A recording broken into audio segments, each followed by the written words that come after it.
Hey, good evening, guys. 5:48 p.m. Tuesday afternoon. We're getting ready to head to Ryder. Last night we did Las Vegas, and it was a good experience. So I'm going to take you guys along with me on the second night and show you how this goes. God bless. One of the best things I love about Phoenix, the sunrise and sunsets. They're always beautiful. Never cease to amaze me. So last night, guys, I went through like every trial, every challenge that a truck driver can possibly go through. I'm going to tell you what happened, because I went through like something that I've never been through before as a trucker, and it's probably a rookie mistake, but it's the first time it's ever happened to me. So anyways, we go to Ryder, and it's like my first time.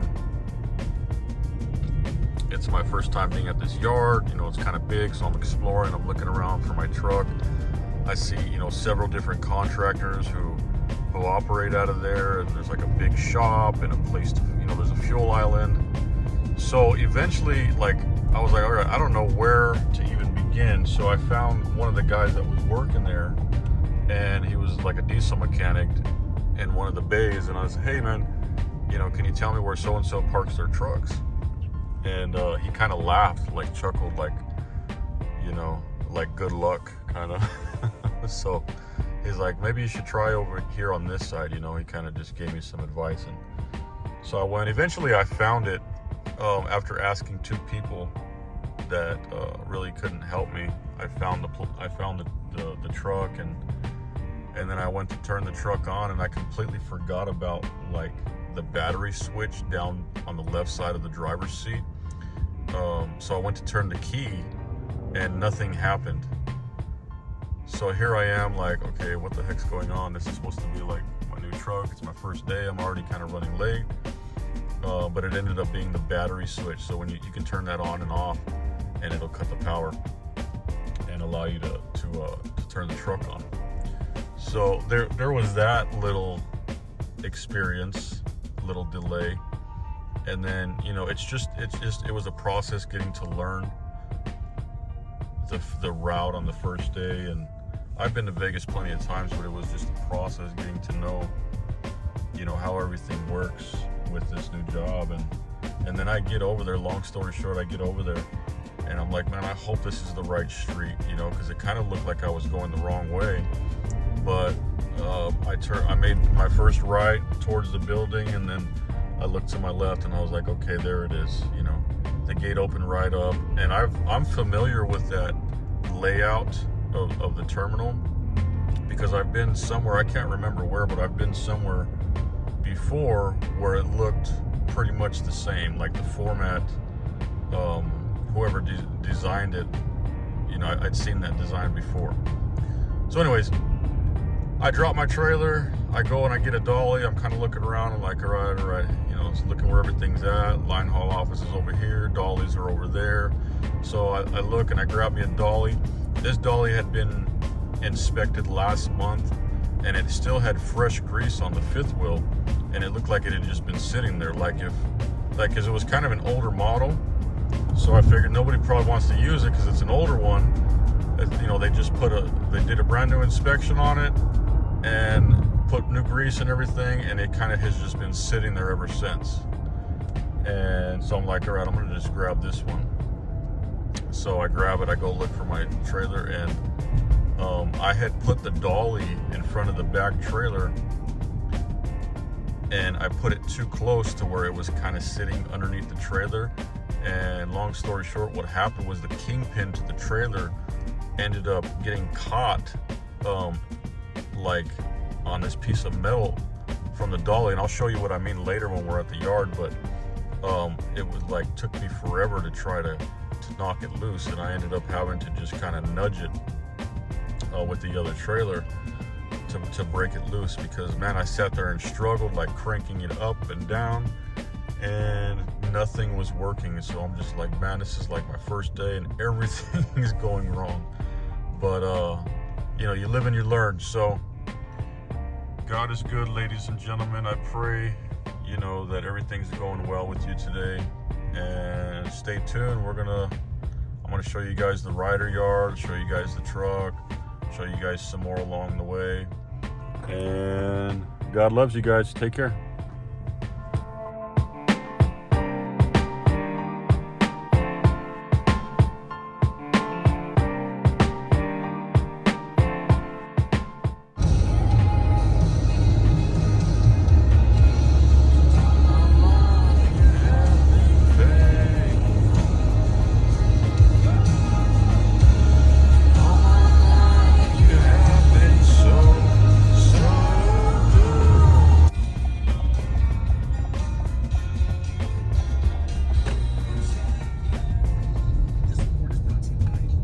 So the yard's actually in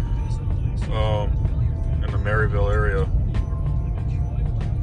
pretty much where I grew up. I grew up right across the freeway. Went to Borman Junior High. Was supposed to go to Maryville, wanted to go to Maryville. All the friends that I had that I played ball with, you know, in Pop Warner and baseball, they were all going to Maryville. We ended up getting a house, the ranch house in Tolleson. So I went to high school there.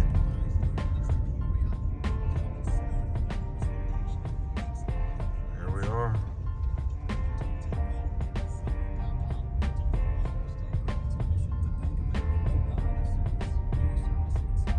Tons of trucks here, man.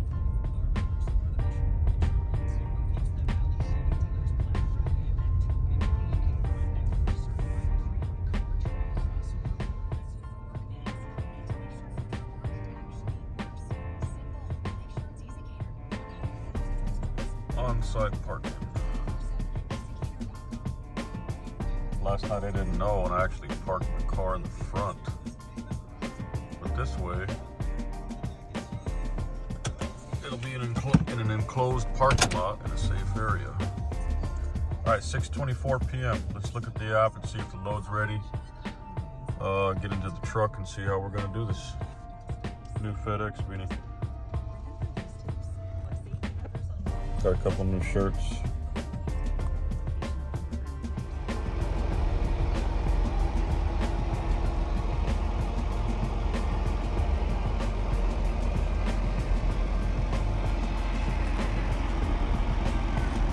So check it out, guys. These are like the best, man. The tablet that I have for rideshare, the company sent me this. Guess I'm doing a good job. Good stuff, man. Cheers.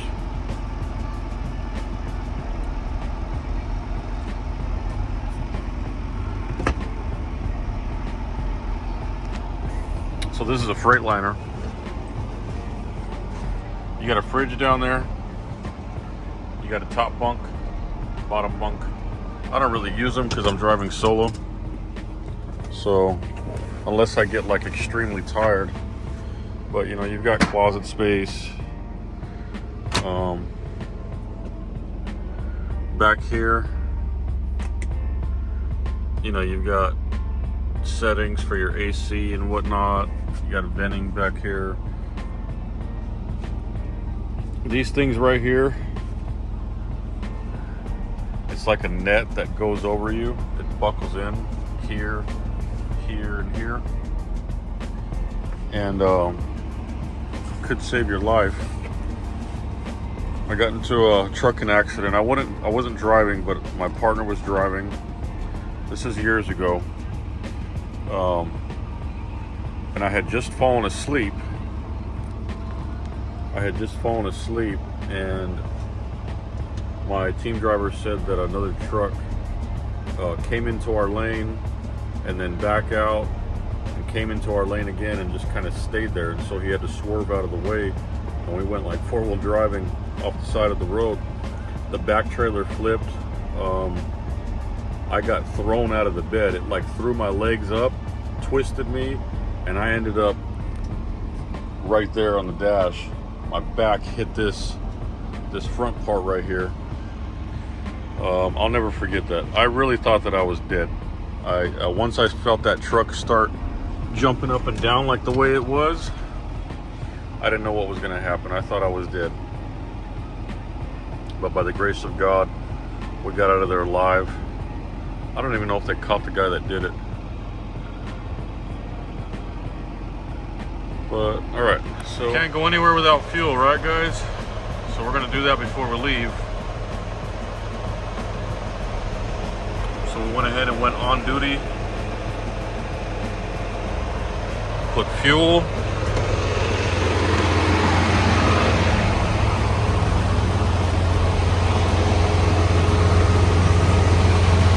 Both sides.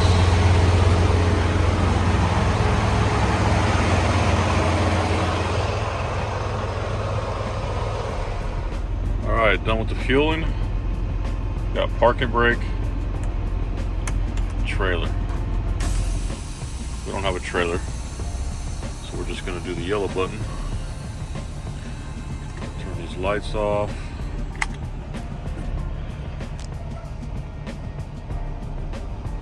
Let's go find us an empty. Let's check this one right here. Nope, got a seal on it. Can't have a seal on it. If it's got a seal on it, that means it's a load.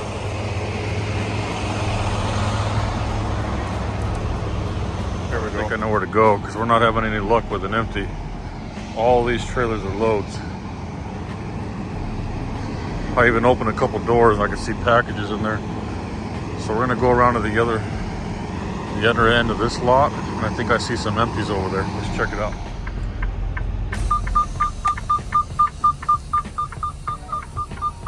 This is kind of just the nature of it right here. Having to search sometimes. You never know how it's going to be. Sometimes it just ends up like right in front of you, the first one you check. You know, sometimes you have to kind of look for it. It's a treasure hunt. But I think we're going to be okay as soon as we can get through here. All right, I asked one of the yard jockeys and he's told me where they were, so let's go check it out. Looks like this might be them. All right, we got an empty. That was another mission and a half. I searched all over this yard. Couldn't find an empty. Finally, I went over by the pallets and they had some trailers that had pallets that were still in them, but there was no freight. So that's what we did. Just hopped in there. Sometimes you got to use your hands and just to get things done. You know, you got to get in there and get dirty. So I just threw all the pallets out onto the pavement, shut the door, hooked up to it.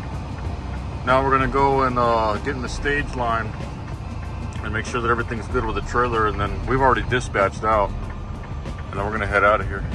Finally on the road, guys. Man, first couple days have been tough. We're gonna keep it going. Stay with me.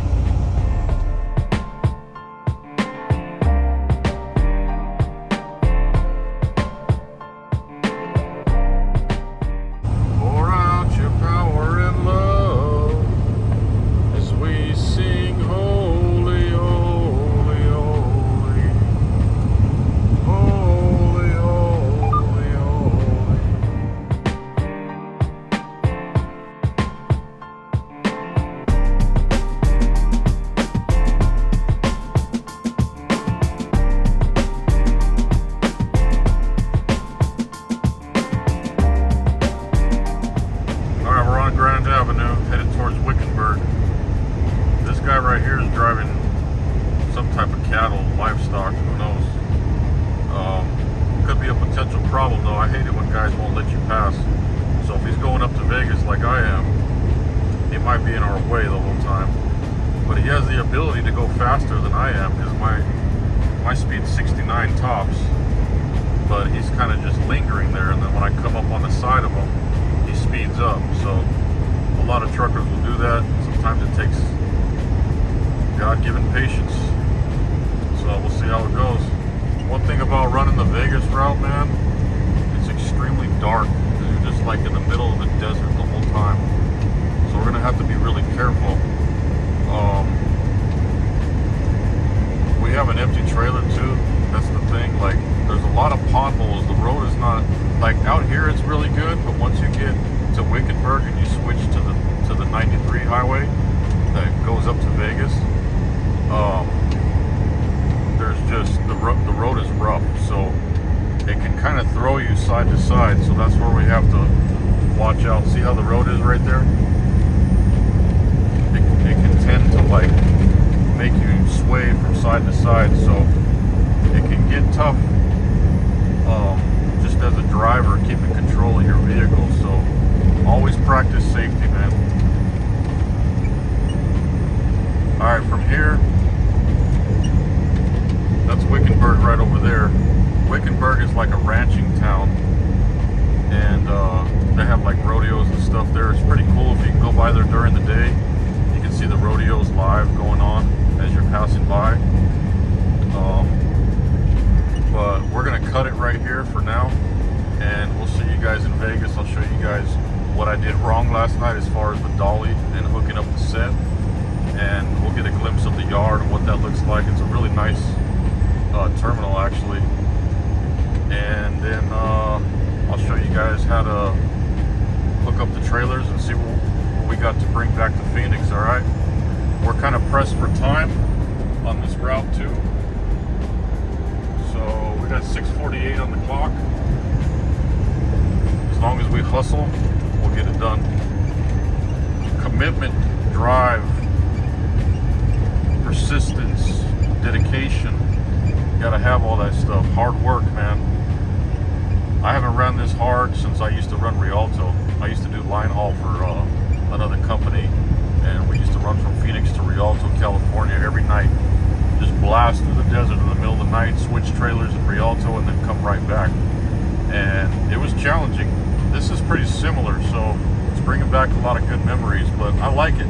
That's the difference between team driving and solo driving. Like, you got to do everything by yourself. When you have a teammate, a co-driver, it's especially easier to hook up a set because you have somebody behind, you know, out there guiding you when you're hooking up.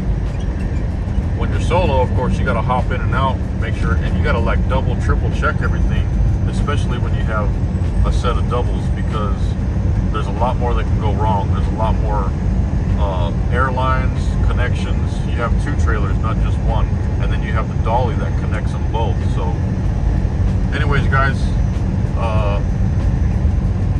this is the Rideshare Minister, Alex Baca. I thank you so much for tuning in. We still have more to go for tonight, second day on Las Vegas. And yeah, the Rideshare Minister, where we ride and share the gospel of Jesus Christ. We talk about driving, my driving experience on the road as a trucker and as a rideshare driver. The gospel of Jesus Christ, driving, family, life, marriage, parenting, etc., etc. My passion. God is so good. God bless. There it is, guys. Las Vegas, Nevada. What happens in Vegas stays in Vegas. So we're going to get off here in a few minutes, arrive at the terminal. We'll do our switch out, eat a quick bite to eat, and head on back. Before I keep my gloves.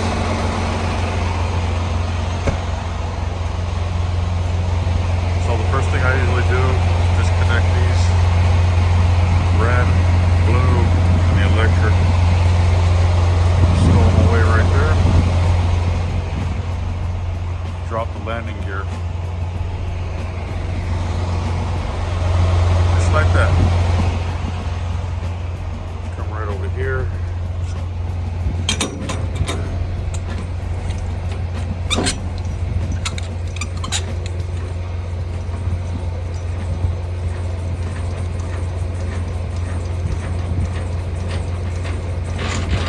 I like to take it all the way down until it touches the ground.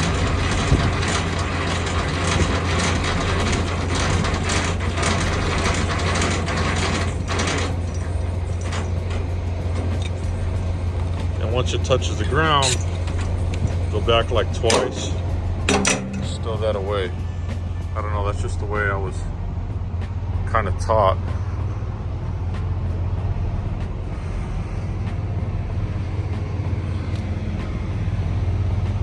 So that way when you drop it, when the next person goes to hook up to it, it lifts up off the ground.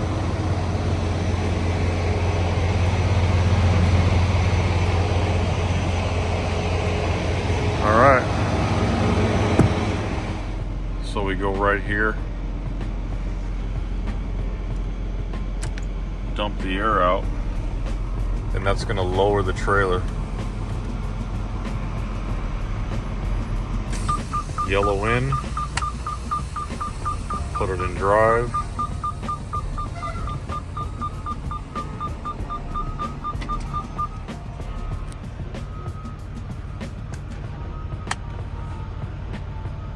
I forgot to pull the handle for the fifth wheel. That's why I wasn't moving. So we'll dump the air.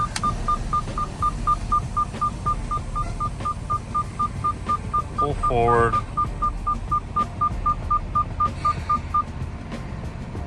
And that's that.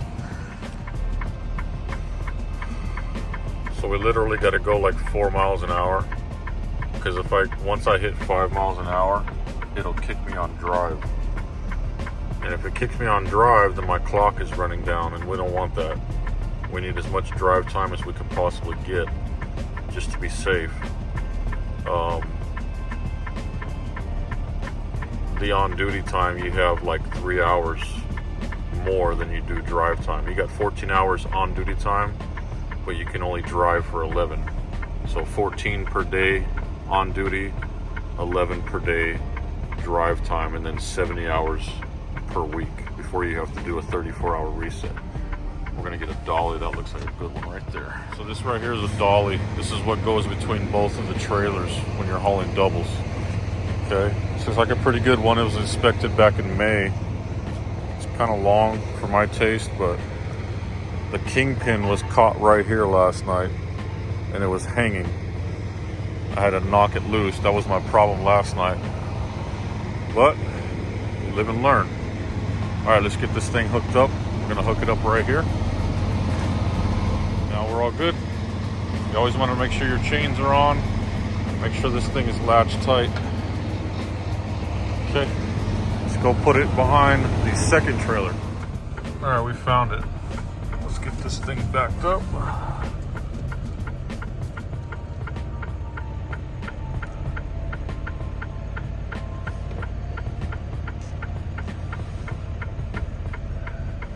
I like to get it perfect, as much as possible, lined up, so that way you don't have any trouble when you're going to connect it. This is how you want it right here. Right in front, not touching, not underneath. No problems. Lined up. Let's go get the other one. All right, we found our other one. What we want to do, whenever you hook up to a trailer, you're going to hear it click. That means it's latched. But they teach you to do this in school. You want to just hit the gas a couple times. It's called a tug test. Make sure that thing's on there. All right, let's hook it up. I got to get a GoPro, man. I'm doing all this with my phone. Make sure they're on there. When there's no leaks. I'll take my glove and I'll just leave it right here so we know when to stop. Hook up right there. All right, once again, red on red, blue on blue, just like a battery. Only with a battery, it's black and red. These are airlines. Electrical box, airlines. Stow these things away. Make sure we got that connected right. Want to look under here, make sure there's no gap between the fifth wheel and the trailer. And that is our set, ladies and gentlemen. You might hear a little air, like a hissing sound coming from the back. That's just the air tanks filling up. You want to check your tires, check your doors, your latches, check the back air valves here. Your lights up top. You will get pulled over for not having lights. Highway Patrol does not play. pace to make sure your stuff is done right. You want to check underneath, make sure there's nothing hanging, no wires, no hoses, nothing like that. Once all is good, we have lunch. Get ready to head back out. All right, we got some chicken salad, some saladitas. We are out of coffee, but we do have water and some Doritos for a snack. Somebody might ask, how did you ever get into truck driving? Well, my friends, long story, but I'll tell you.